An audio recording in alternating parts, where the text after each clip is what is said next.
Pamela Schubert reporting from North Carolina.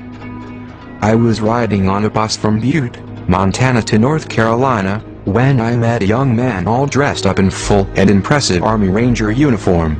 He carried his .445 mag gun and many knives and several phones and military backpack and other equipment. He told me he was a staff sergeant from Fort Lewis. Fort Lewis is where many modern guillotines have been stored for a long time, for use in martial law. I teased him at first and told him I knew all about the modern guillotines in Fort Lewis. He was shocked. He said, "How did you know? This is highly classified information."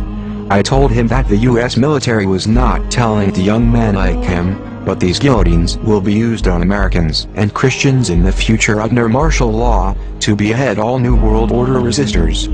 The longer he listened, the angrier he got. Using a few choice expletives, he said, "They never told us this would be used on Americans under martial law, to get rid of all Christians and New World Order resistors.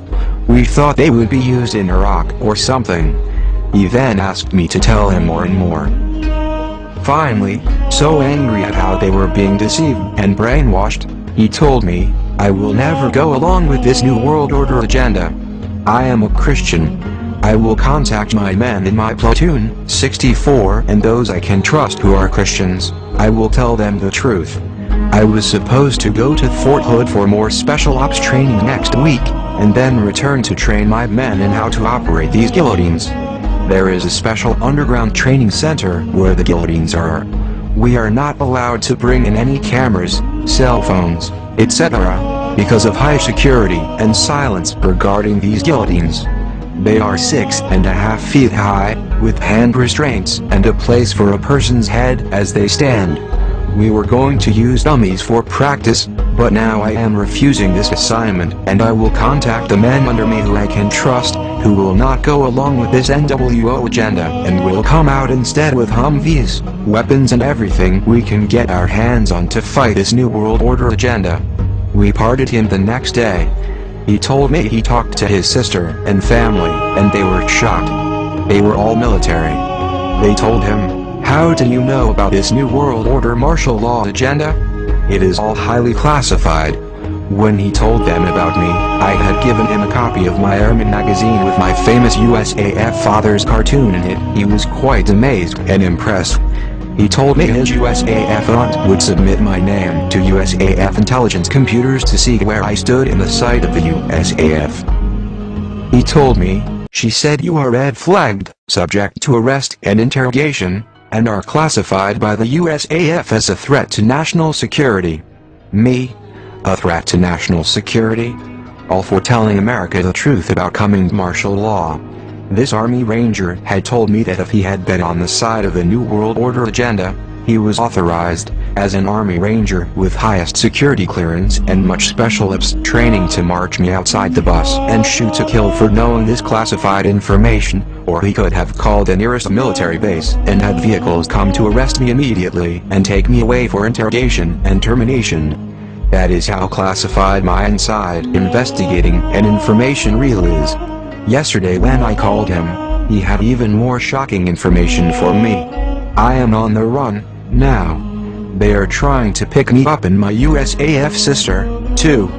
Our pay and military service and bank accounts have all been closed off. We cannot access anything now. They are now arresting half the men in my platoon. Men I talked to, who agreed that they would never go along with the New World Order martial law agenda, all their pay and service and bank accounts have been cut off from them now too. Military helicopters and Humvees are surrounding their homes. They are being watched and picked up one by one. One man in my platoon defended himself when they broke into his home, shooting 5 military soldiers trying to take him. In the process, some were killed before they were able to arrest him. We are on the run now, my sister and I. They are after us, too. I am actively now on the phone with Staff Sergeant Donnie. His aunt, who ran my name through USAF computers, is now being questioned by USAF authorities. I am sure they are angry with me right now, as well. They may be searching for me at this time, as well, with this military scandal breaking, and me in the middle of it. Get this word out to everyone. These brave military men are paying the highest price to say they will never go along with this New World Order military agenda to kill innocent Americans and to destroy our Constitution and our freedoms and people of faith and character in our nation. Pray for the men they are now hunting down like dogs, to be interrogated and killed.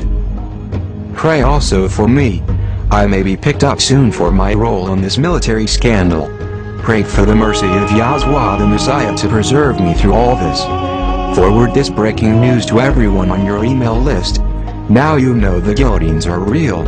He told me they are everywhere, in Fort Hood, Fort Bragg, Fort Lewis, in all the U.S. military bases, including Germany where he was stationed. Yes, Europeans will be beheaded for their faith as well in the New World Order.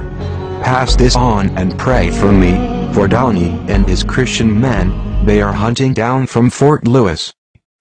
Pamela Schubert, noted author, investigative journalist, reporting live from across the nation.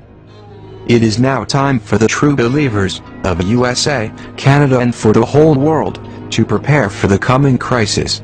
It will not be without persecution, testing and bloodshed. I dare say, in fact, that it is time for the true believers of North America to prepare for martyrdom for their faith.